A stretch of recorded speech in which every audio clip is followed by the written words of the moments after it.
산업부 원전사업 정책과 업무용 컴퓨터에 1년 넘게 저장돼 있다가 김모 서기관에 의해서 감사원의 감사 직전에 삭제가 되었었던 그 문건인데요. 이 문건이 생성된 시기에 지금 좀 관심을 가져야 될 필요가 있습니다. 지난 2018년 5월 당시는요, 이 정부가 탈원전 드라이브를 아주 강하게 걸던 시기였습니다. 후쿠시마 원전 사고로 2016년 3월 현재 총 1,368명이 사망했고, 방사능 영향으로 인한 사망자나 암 환자 발생 수는 파악조차 불가능한 상황입니다. 설계 수명이 다한 원전 가동을 연장하는 것은 선박 운항 선령을 연장한 세월호와 같습니다. 산업부 담당 공무원이 2020년까지 2년간은 원전을 가동할 필요가 있다고 보고했는데 너 죽을래? 라고 하면서 크게 화를 냈다고 합니다. 장관과 담당 공무원 사이 진술이 조금 어긋나는 부분이 있습니다. 그래서 저희들은 감사 보고서에 강하게 질책을 했다, 이런 정도로 저희들이 표현을 했던 것으로 기억하고 있습니다. 바로 이런 분위기였습니다. 2018년도 당시는요. 자, 물론 산자부에서는 이 산자부 실무 직원의 아이디어 차원이었다. 정부의 공식 입장은 아니다. 산업부의 아이디어 차원의 검토 수준이었다라고 어제 분명히 명시를 했습니다만, 과연 정부의 이런 강력한 탈원전 드라이브를 거는 시기에 아이디어 차원이라고 해도 이런 내용을 문서로 만들 수 있었을까? 공무원 혼자 말입니다. 그래서 저희가 전문가에게 조언을 구해봤습니다. 이런 이야기가 돌아왔습니다. 문서가 만들어질 때가 정부의 입장에서는 탈원전의 정점에 이르렀을 시기였고요. 국제적으로는 북한에 대한 경제 제재가 아주 극에 달했을 때였죠.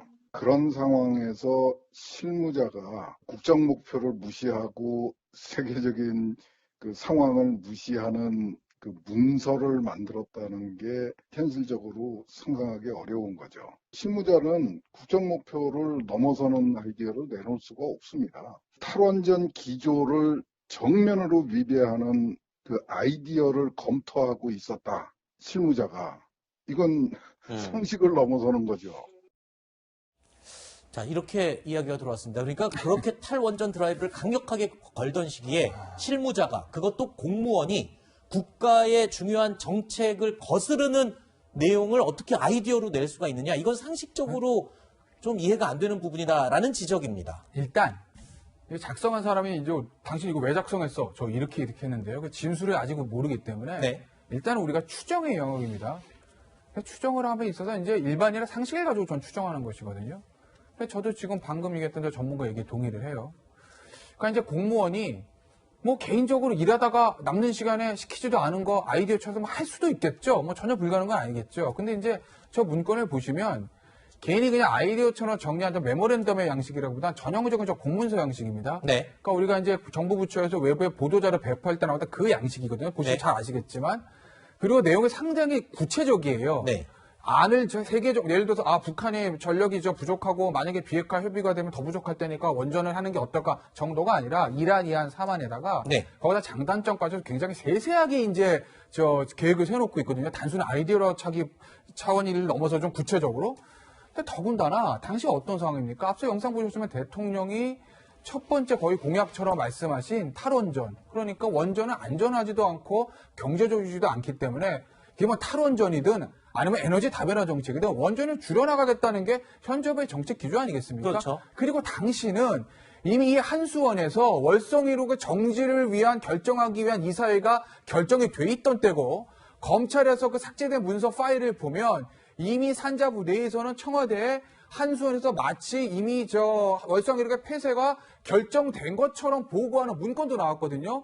산자부 전체 분위기가 원전은 하면 안 되고 줄여야 되고 월성 1호 가동 중지고 이제 태양광 풍력으로 가는 방향인데, 그걸 산자부의 공무원이 그것도 북에 원전을 공급하는 방안을 3개 정도 아이디어를 해가지고 구체적으로 쓴다?